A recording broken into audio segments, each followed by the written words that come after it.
but at least you can start a quarterback that gives you a chance to win. But I really don't think the owner's going to do it. I don't think it's happening. You lose credibility. You lost a little bit just now.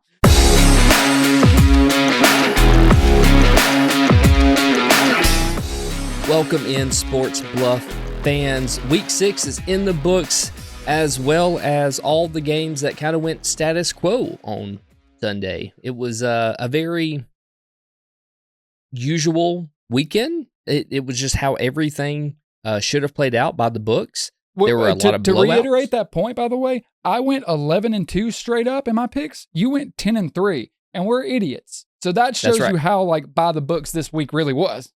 Exactly. Yep. That says it all right there, folks. It was a week of, honestly, it was one of those weeks where I could turn off the games and I wouldn't be upset about it.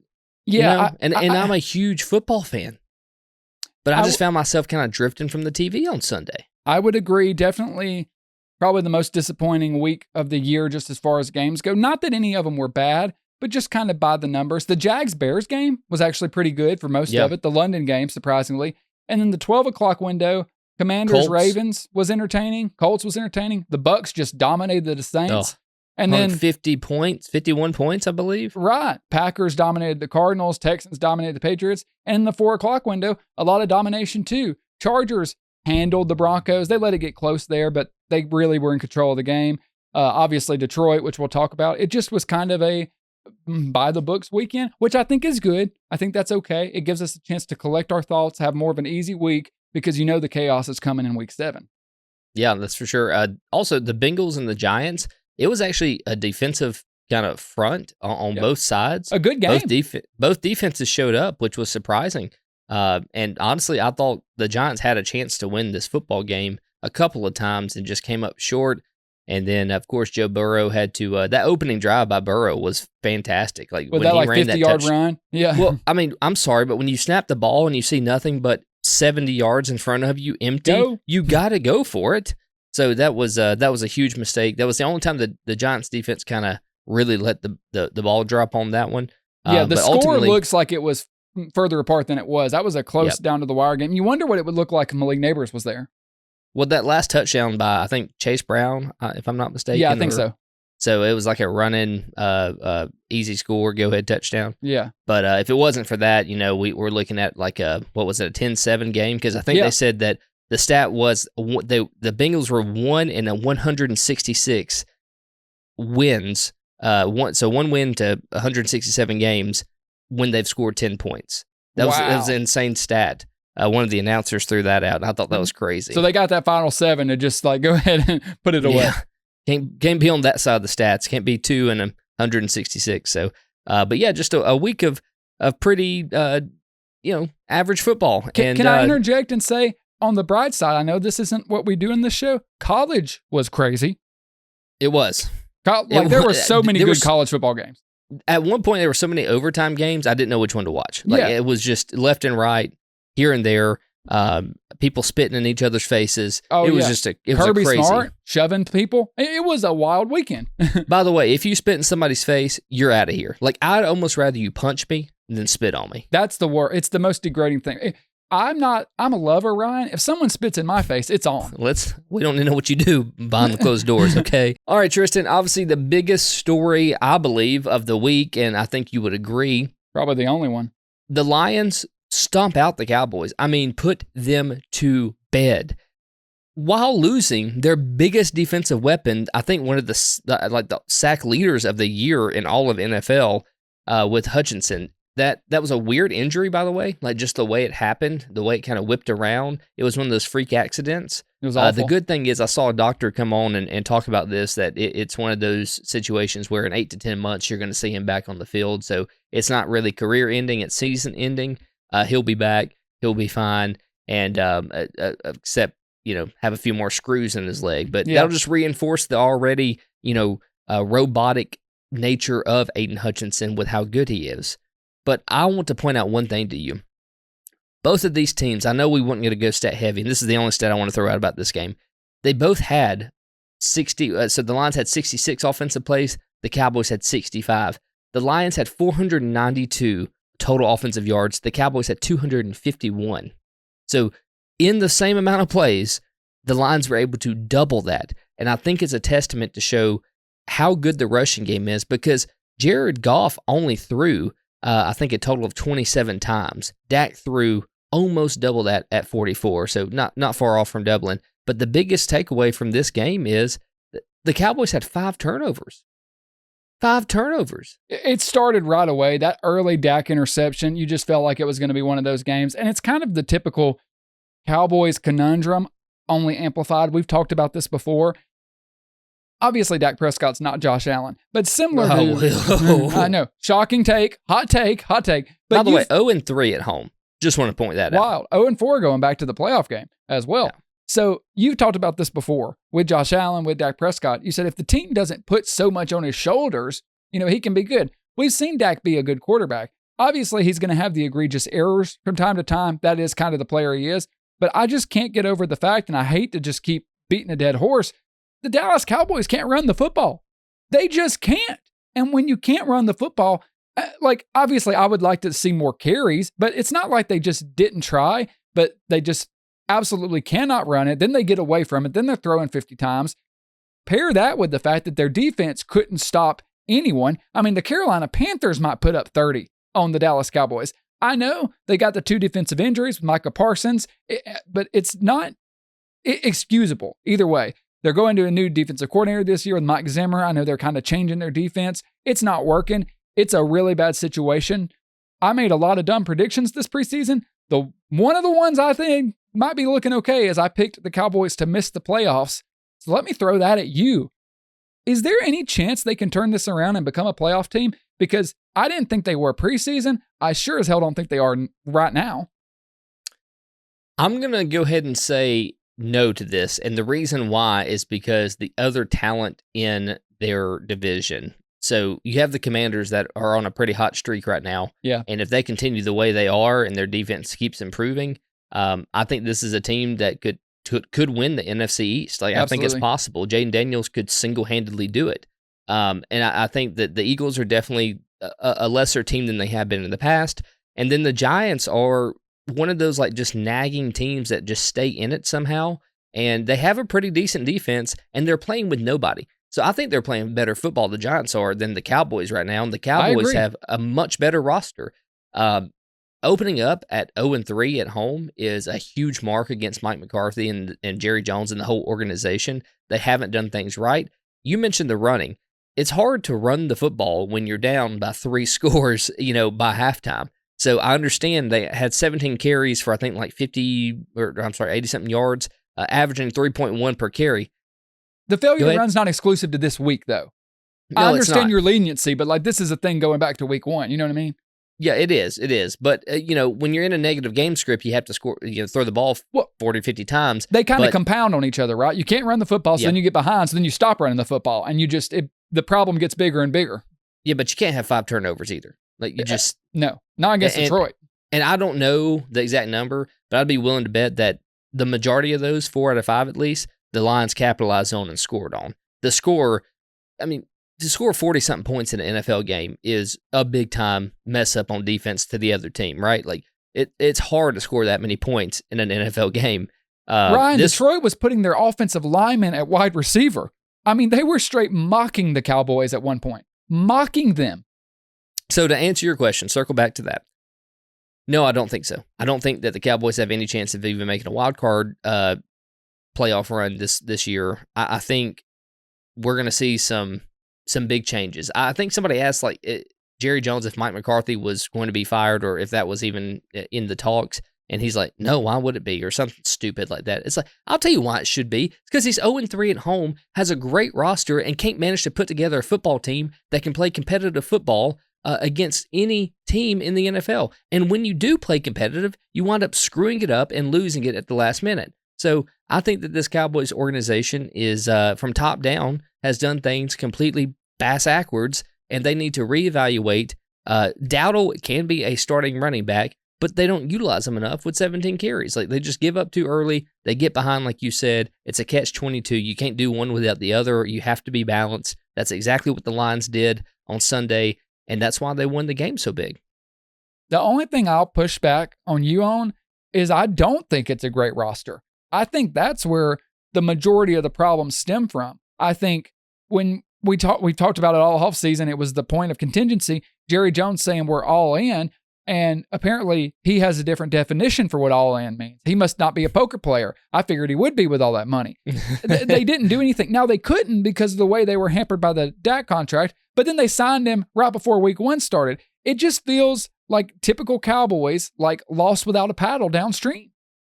Yeah, and I know they have 2 big injuries, right, with Lawrence and Micah Parsons. Right. But that doesn't excuse it because you got teams like the Giants coming out here and they're stopping Jamar Chase and T. Higgins and Joe Burrow. Everyone has injuries. The Chiefs lost all of their offensive weapons and they're undefeated. You know, we're to the point where you can have some leeway with the whole injury thing, but it's not an excuse. It's week 6 of the NFL season. Everybody's got injuries. You can't let another NFL team hang 40 on you and not be competitive.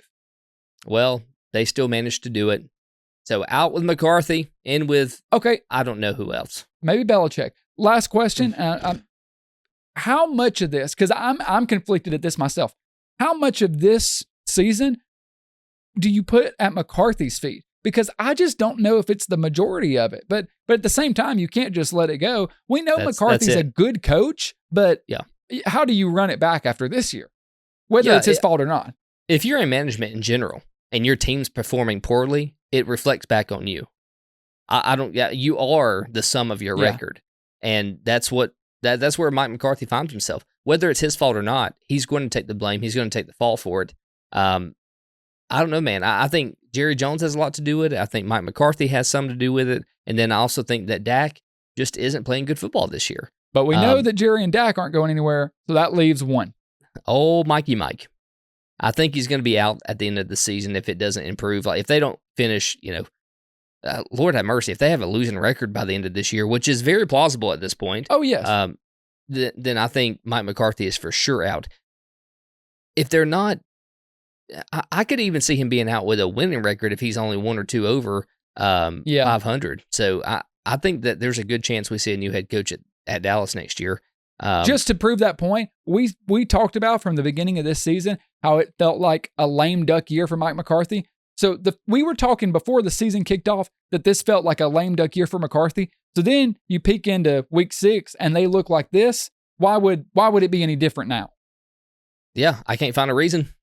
I can't find a reason when you turn the ball over 5 times, when you don't run the ball, when you have a defense that is falling apart and letting every team score, upwards of 30 or more points on you every single week. So I don't know what the fix is. I don't know if it comes this year, but I do know that the Cowboys have got to improve if they want to put their hat in the ring for the playoffs this coming up year.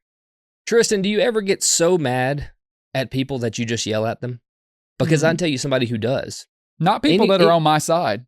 Yeah, it's weird, isn't it? It's weird. There's a coach, I can't remember his name. That's right. Nick Sirianni. That's the one. He's throwing jabs at fans just on the sideline. And I don't know, did it ever come out what he said exactly? I don't know if it did or not. I didn't keep up with it, but I do know that they were, I think, chanting fire Sirianni or fire Nick or whatever. Yes.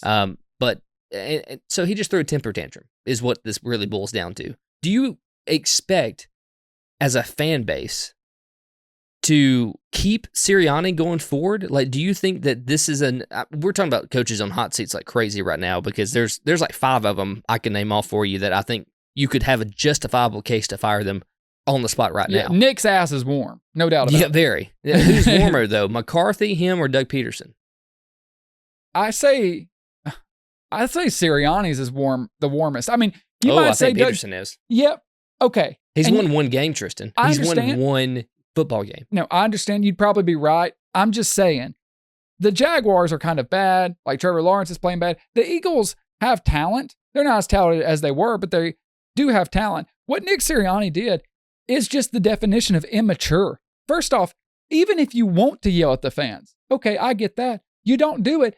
Remember last year when they went to Kansas City and they beat the Chiefs, and when he was going off the field, he was screaming at the fans there and was like, "Oh, I don't hear you Chiefs fans now. You ain't got shit to say." Blah, blah.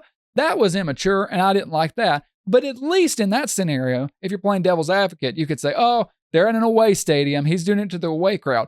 I still don't like my head coach acting like a 6-year-old, okay? Yeah. But then at home against your fans who are booing and yelling, "Fire Nick," because you're in a dogfight on the verge of losing to the Cleveland Browns, the worst team in the NFL. And By then far. you go, right. And then you go and are like, "Oh, what? You got something to say?"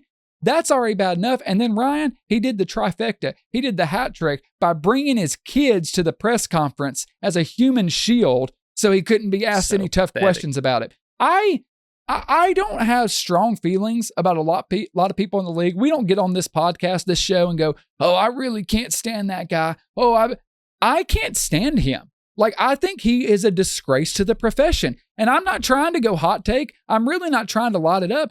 I don't think he is worthy of the mantle of head football coach, especially of a storied franchise like the Philadelphia Eagles. He's an embarrassment. Yeah. Am I overboard? Tell me if I'm overreacting. No, and I would. I keep you in check. A lot of people don't know that. Someone has to. I try to. It's really hard trying to pull in the reins. But no, I think that this is a childish, immature, like temper tantrum. It's what my little kids do, man. Like it's what they would do. Your oldest knows better than that now. My youngest knows better than that now. And we're talking about a guy that's a multi-millionaire running an NFL football team. So, yeah, I think this is terrible. It's a very bad look. And, yeah, you almost lost. You came within 4 points of losing to the Cleveland Browns. Who one of their touchdowns came on a blocked field goal return. By the way, Myles Garrett, come on. That's awesome. A beast.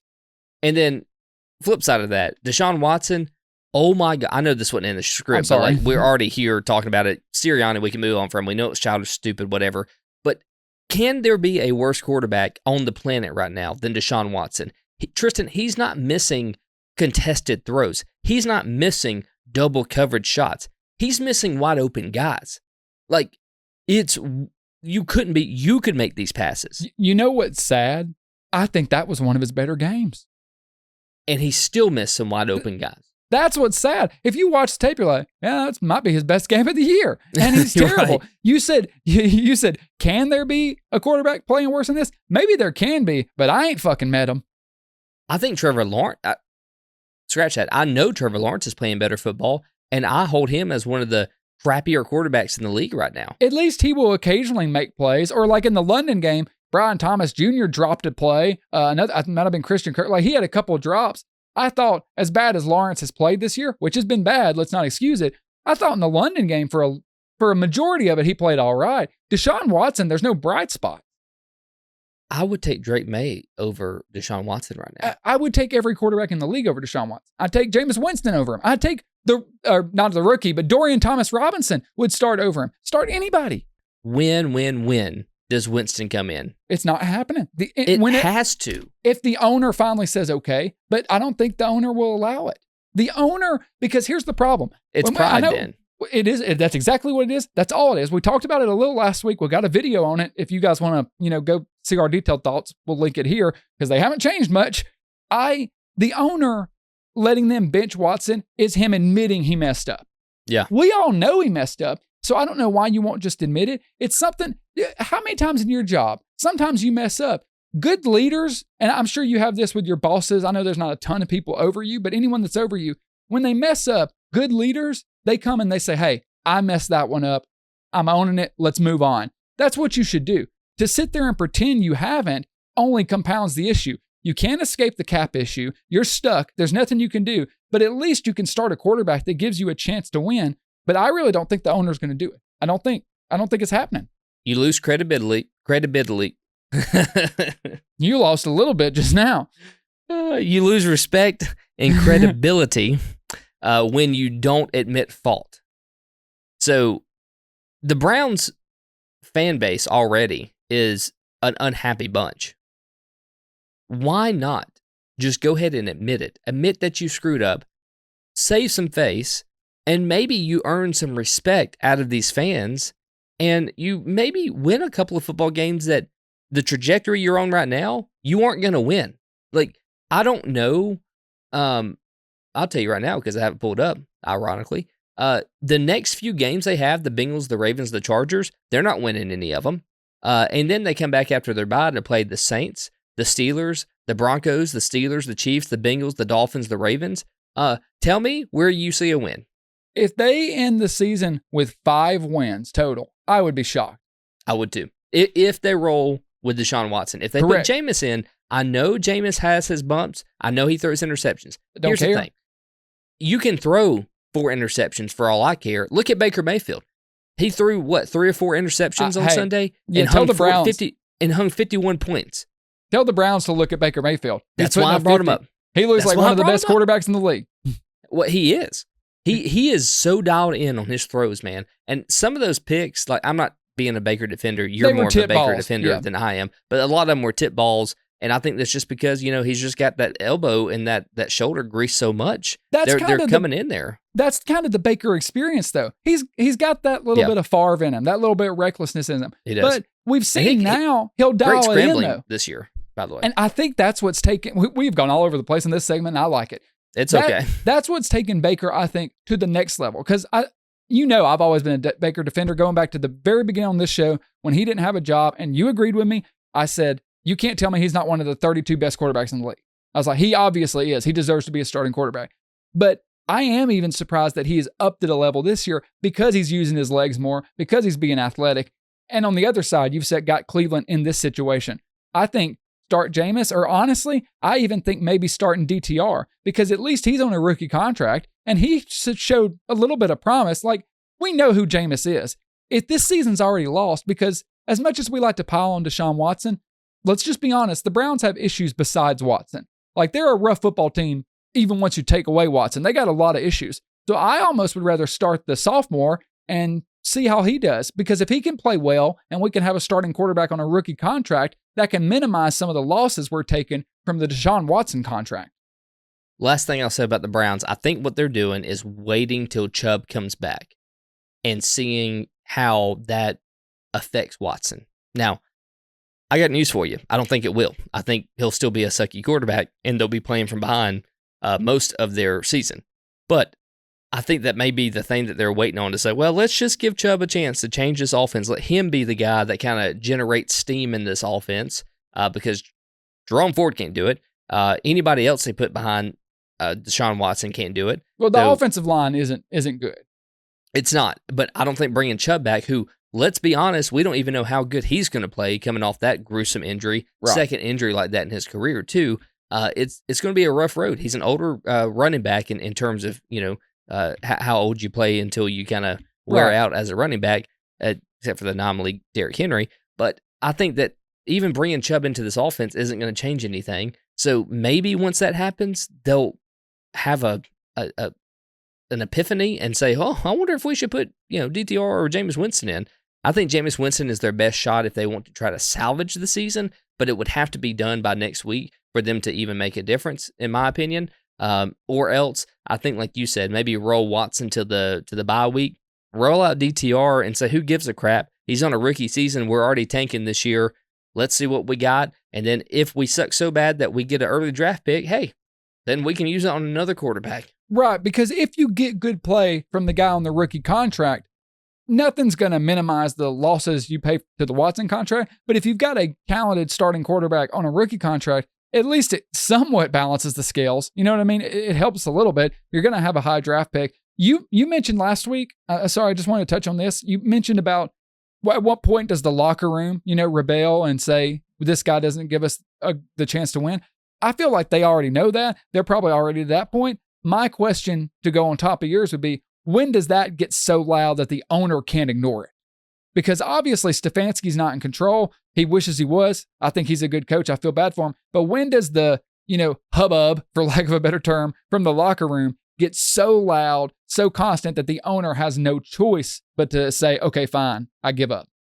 Yeah, I mean, or does he just plug his ears and go, no? That has to be what he's doing, because I think you're there. And maybe, if you start seeing some of these big time, big names like Amari Cooper or something start looking for trades before the trade deadline, then maybe that kind of shifts you back into gear and say, hey, we got to do something because we're about to lose.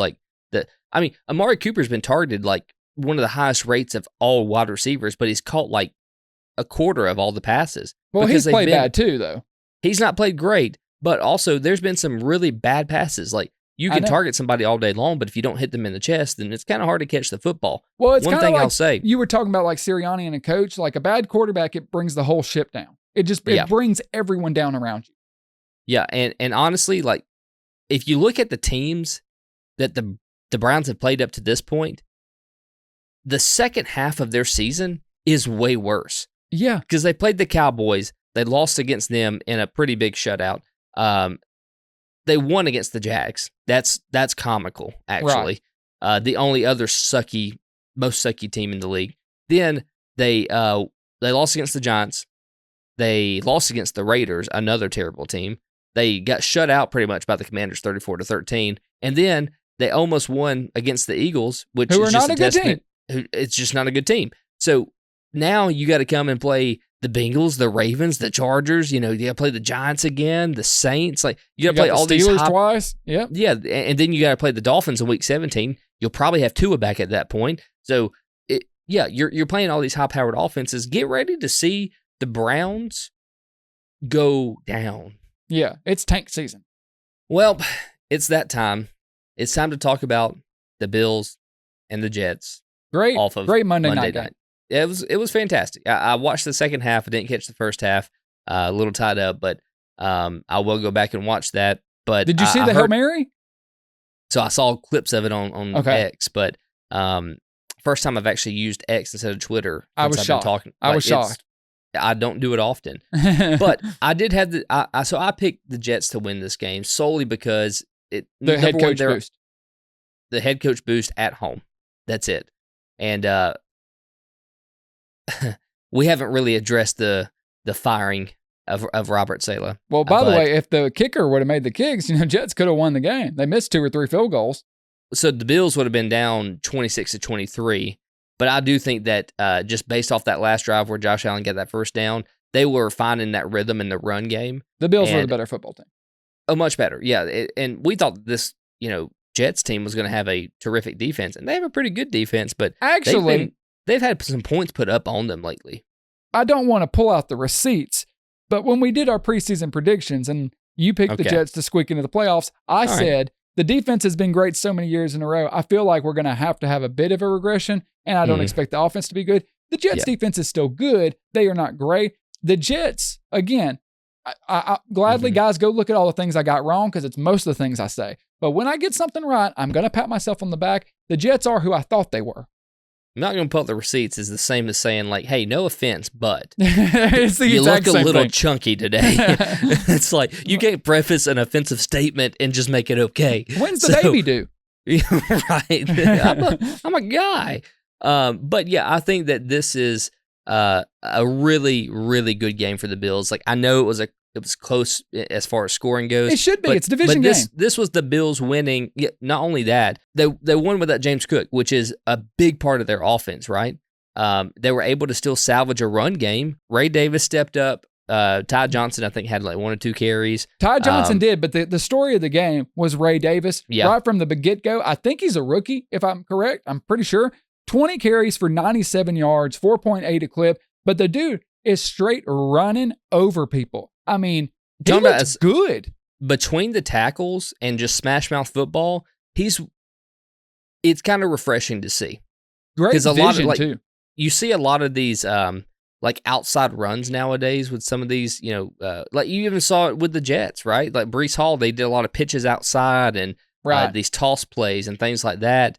Outside zone stuff. Yep, stretch. Yeah, and then you got somebody like Allen on the Jet side of the ball, running back. That guy is a beast of his own, and he's a great red zone guy. He typically gets the red zone touches, so he's kind of that smash mouth player too. I'd like to see him get more involved in the open field stuff because I think that dude could really turn it on when he needed to. But when you got somebody demanding targets like Breece Hall, you can't do that. Well, the Jets looked good tonight, though. They really did. Like, they moved the ball. Aaron Rodgers looked as good as he's looked all year. Breece Hall had a big game. It just this isn't like deep analysis, but I don't know what your take on it was. But as the game went along and down to the end, it just came down to, this seems silly, but it really was just execution.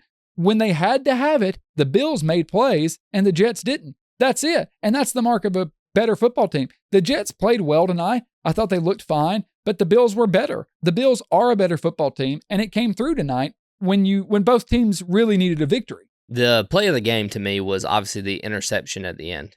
Absolutely. That was the icing. I thought that Mike Williams came down with the ball. I did too. But it was an underthrown ball. If Rodgers would have hit him in stride, he could have maybe had a touchdown, but at least would have got, at least 5 more yards after the catch. Absolutely. But if you would have seen into my living room when it happened, even though I was rooting for the Bills just because I picked them in our straight up, that's the only reason. I mean, obviously I didn't care who won. When he threw that, I thought he caught that, and I went, oh! And then I saw that it was a pick. I said, oh no! Like the emotions. I didn't even know who I was rooting for. That was a crazy play. It was probably one of Aaron's worst throws of the night. Yes. And also the whole was this arm coming forward. I think the ball being straight up and down was one of those situations where if we didn't need to save or had the chance of needing our timeouts, we could have challenged that and maybe it would have gone different. But I think that could have been the turning point of the game. On that one, I was a little conflicted on because I was like, his arm is coming forward. And so by rule, the way I understand it, it should be incomplete. But the way that it hangs there at the end. Looks like a tuck. Yeah, it looks more like a tuck. and so when the ball was straight up and down when it came out of his hand, so that's why a lot of people were saying that it was more of a fumble. But anyway, that aside, we still sealed the game up with that interception, and then or pretty much sealed it up. And then the first down by Josh. It was also sloppy awesome. too. It was a really sloppy game. I think there were 20 penalties for almost each team had almost 100 yards in penalties. Buffalo had 11 for 94. Jets had 11 for 110. So yeah, I think it's one of the most penalized games in the most recent past, the last 3 or 5 years. I think is what I saw. But it was rough. Joe Buck made the comment that the referee's going to need a SAG card after this one, as much as he was on TV. I thought that was perfect. Yeah, it was terrible, man. It was a sloppy football game, but I think this was a big win for the Bills. I think that may be a huge confidence booster going into the rest of the season. Because look, you come back next week, you got to play the Titans. You hope you can win that game. Yeah. You should, even though it's at the Titans. Will Levis will make sure you win that one. Yeah, I think it's a winnable game. But then you got the Seahawks, which is at the Seahawks. I'm sorry, the Titans is at home. It's at the Seahawks. And then you play the Dolphins at home, which notoriously Josh Allen has owned the Dolphins. And Tua is probably still gone. And even when he was there, they were dominating. So week 9, he may be back. I don't know. It's who knows? That's a toss-up at week 9.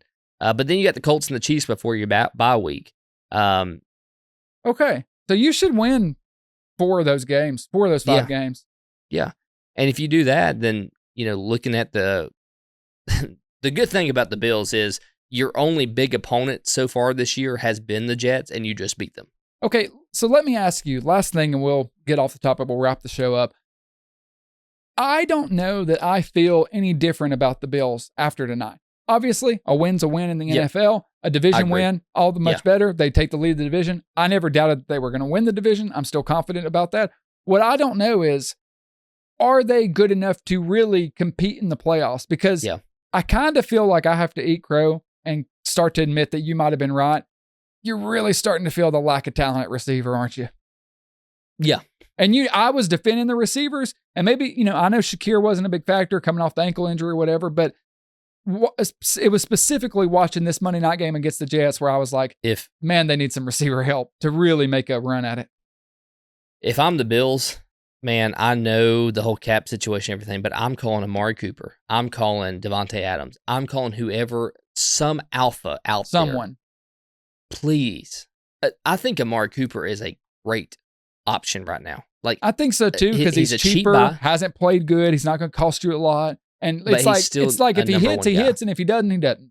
Who cares? Yeah, but I think a lot of Amari's problem, and I know that people say that he's dropped balls, and he has, but I think a lot of it is just that chemistry between him and Watson. It's just not there, man. I agree. Well, Watson doesn't have chemistry with himself right now. The only person he has chemistry with is the massage parlor. Easy. As a Chiefs fan, I would be happy if the Chiefs traded for Amari Cooper. So that's the only lens I can view it from. It's like, if my team added him, would I be happy? And given our receiver situation, I would. So yeah, I think even though I don't want the Bills to do it, I want them to take their medicine with the cap. Considering that the AFC is kind of open, I wouldn't mind them making a move. At the same time, though, trying to be logical, even if I'm Buffalo, even if I add a receiver, can we compete with Baltimore or Kansas City? I don't know, but they definitely need help. I think you have a great point. I do think somebody like Amari Cooper would be great, and maybe he'd be happy not catching, massage oil-filled balls. But on the flip side of that... That's why you can't catch them. They're covered in baby oil. That's right. That's what I'm saying. They just keep slipping. Like, what's happening? Tonight did not give you a new perspective of the Bills. Tonight was just a good, solid team effort from the Bills, something that we've probably been lacking through this season. So it was one of those times where I think everybody stepped up when they needed to, especially defensively, and Josh Allen was playing confident tonight. He didn't look shook at any point in the game to me, like even on the bad drives that they had. He had a run game. He had a run game, and when Josh has a run game, Josh does good. Look, it's as simple as that. Let's write a children's book. Josh have run game, Josh do good. Buffalo run, Buffalo win. Buffalo rock. Yeah, so it's one of those situations where, I don't think anything changed tonight as far as talent. Nobody stepped up and had a huge explosive game, but everybody did what they needed to do to secure a win at the Jets, and that puts you in good mindset going into next week playing the Tennessee Titans, who, aside from Tony Pollard, you really don't have to worry about that football team that much. I completely agree. The biggest bonus, if you're the Bills coming out of the night, is Ray Davis having 150-plus scrimmage yards. That just gives me confidence, like, hey, maybe even without James Cook, even if we have to take the low, if this guy can continue to emerge, and even bigger picture, not this season, but looking forward, if we can have Cook and Davis, that's going to help lock down the backfield. We can focus on receiver talent, focus on building the defense back up. The Bills will be okay. Maybe need to make a head coaching change. We'll talk about that at another time. But I agree. The Bills kind of look we kind of feel the same way about them, but they did exactly what they needed to do in this game. They're atop their division, and they are in cruise control right now. They control their own destiny. That's where Buffalo should be at. All right, guys, that's the show for today. Week 6 is in the books. Let's move on to Week 7 and forget Week 6 even ever existed, because it was look, I love competitive football, and this weekend was just it was a bunch of blowouts. Like, there were a bunch of games where you knew that again, like you said, 10-3, 11-2.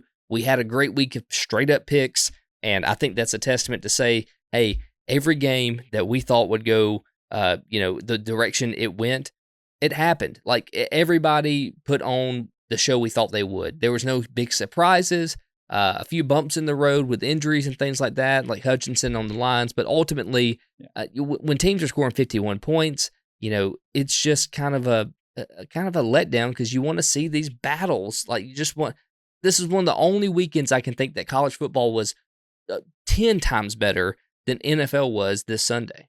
Great point. And as much as we love NFL, I actually can't remember a weekend where I thought the college games were just far superior to the NFL. That's what I'm saying. Yeah. This was the case. Now, again, still a lot of good NFL games. I still am a junkie, so I had to get my fix. I loved it. I actually thought the primetime games, like the Thursday night, the Sunday night, and the Monday night, were some of the better games of the week. The London game, if you want to consider it, the solo games, they were better than the congested window of games. This just popped in my head, but before we wrap up, tell me your number one power ranking football team going into Week 7. Kansas City Chiefs. Yeah. How can they not be? There are 2 undefeated teams in the league, Ryan. The Minnesota Vikings and the Kansas City Chiefs. Yeah. I'll take the team with Patrick Mahomes and Andy Reid. Yeah, I mean, They're hard to undefeated. fight. It's hard to fight that. Yeah, I would still lean the Vikings a little bit, just because I think they're a more well-rounded team. But they again, I know what you're saying. Patrick Mahomes is that secret weapon. I get it. I'll take the Vikings just to be different. I think they're my number one team going in to Week 7. And honestly, aside from those 2 teams, like, I don't even know who's nipping at the heels. You may throw the Ravens in there now, because they are starting to fire on all cylinders, and Lamar, and the running game is they finally figured out the Derrick Henry offense. What did I say? One of the few times I'm actually right on the show, I said, run the football. If you get the Derrick Henry thing figured out, you win football games. That's why we were so confused in Week 1. That's true. The defense is getting better. But Well, Jaden Daniels played a good game. The Commanders fought him. That was one of the best games of the weekend. I watched every single snap. But like you said, the defense is getting better. And we were so confused week 1 when they weren't putting Derrick Henry back there. They weren't making the defense pick. I don't understand why they weren't doing more RPOs or read options with Henry. So the defense has to pick, am I going to defend Henry or am I going to defend Lamar? It seems like the offensive coordinator had an epiphany because they're finally doing that. I do think those are the 3 best teams, though: Vikings, Chiefs, Ravens. Week 6 is in the books. Week 7 is coming at us. It's still fun. There's a long way to go. Vikings and the Chiefs are at the top, but don't get comfortable because anything can happen. We got a lot of football left. Thank you all for listening and enjoying the show. Make sure you like the video, subscribe to the channel, tell your friends about it. 2 idiots covering one sport, bluffing our way through the NFL football season. Our picks will be out on Friday. Make sure you check that out, and we will see you next weekend. Be safe, everyone. Have a great week. Goodbye.